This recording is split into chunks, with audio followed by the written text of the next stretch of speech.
Mi nombre es Miguel Ángel Mateo García.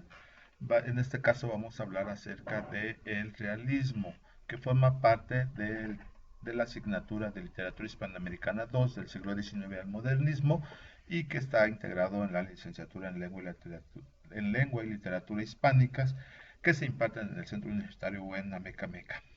En este caso vamos a describir lo que es el modelo inductivo que se va a trabajar en este tema.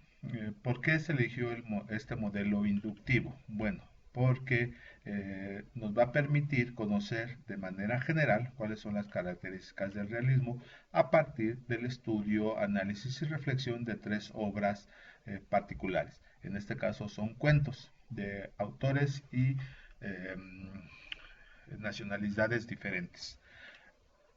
Como primer paso es necesario mencionar la contextualización de lo que es el realismo, de dónde surge, de dónde viene, de dónde nace el realismo, para que los alumnos tengan una contextualización de este movimiento que se da en Francia y que tiene sus fundamentos filosóficos del positivismo, particularmente de Augusto Comte en Francia.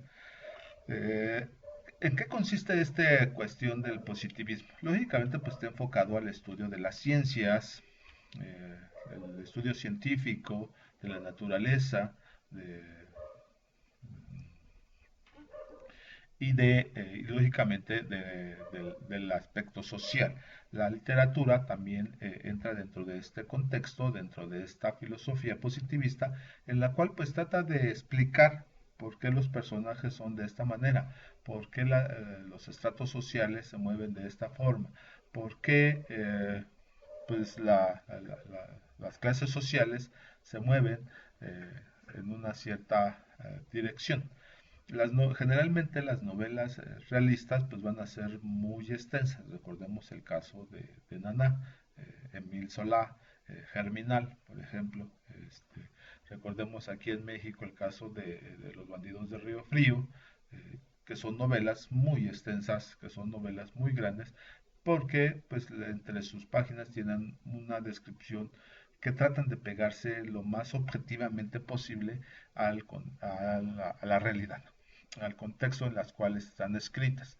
Por eso las novelas pues, bueno, van a ser parte de esta visión del positivismo filosófico. En México vamos a tener el caso de Gabino Barreda, que va a ser el que implemente esta cuestión positivista en México y que lógicamente la educación, la visión gobernante, pues va a tener esta visión de las ciencias, ¿no? Todo conocimiento tiene que pasar por el método científico para tener una validez.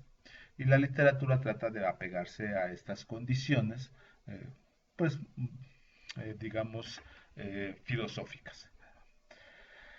Como primer punto, pues es importante dar una contextualización de lo que es cada uno de estos autores, porque para que más bien para que el alumno tenga pues nociones quiénes son, nacionalidad, periodo, obras, características de sus obras, muy generales, no vamos a entrar en detalles.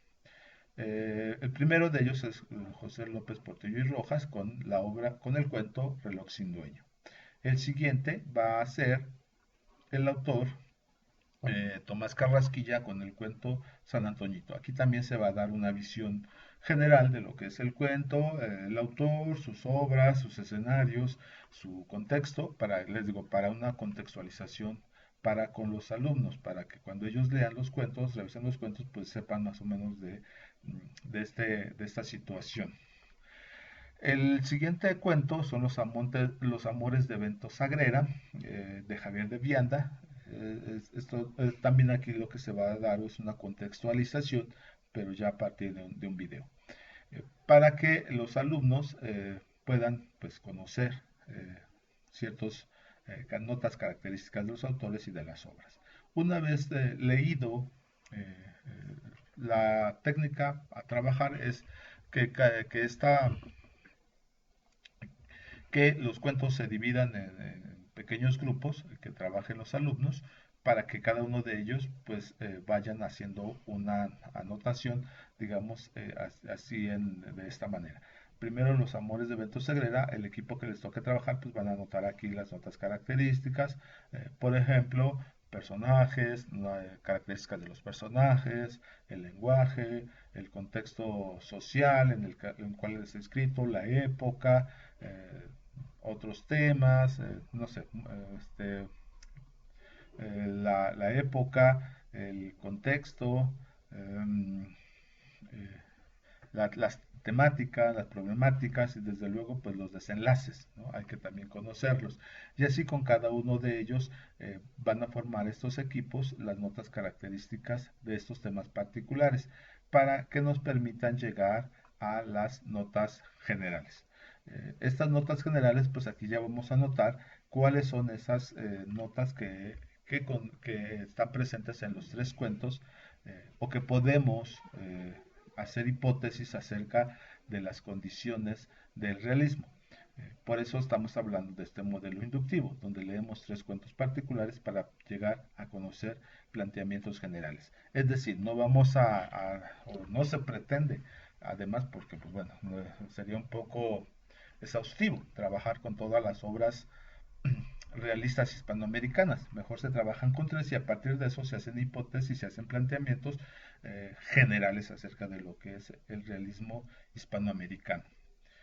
Ya una vez que lo tengan, pues lógicamente los alumnos pues ya puedan elaborar un esquema en el cual enuncien cuáles son las notas características del realismo hispanoamericano. Es importante también que los alumnos conozcan cómo se va a evaluar todas esas actividades que están planteadas en la estrategia didáctica. En este caso, pues bueno, va a ser a través de una lista de cotejo que tiene sus criterios de evaluación, que son 8 en total. Cada uno de estos, pues bueno, se va a ver si se cumplen o no se cumplen y que van a tener una valoración de los criterios para una referencia numérica, porque bueno, en general nosotros llevamos esta calificación numérica, es decir, de ir anotando pues un cierto número, ¿no? Para que los alumnos también sepan, conozcan qué se les está evaluando y qué se le está solicitando en el estudio de estos temas. Y esto lógicamente permite que los alumnos pues se apliquen en lo que se les está solicitando para su evaluación, que no se le está evaluando pues al azar, sino que hay una lista de cotejo con criterios de evaluación bien específicos. Y creo que por el momento sería todo. Muchas gracias por su atención y esperamos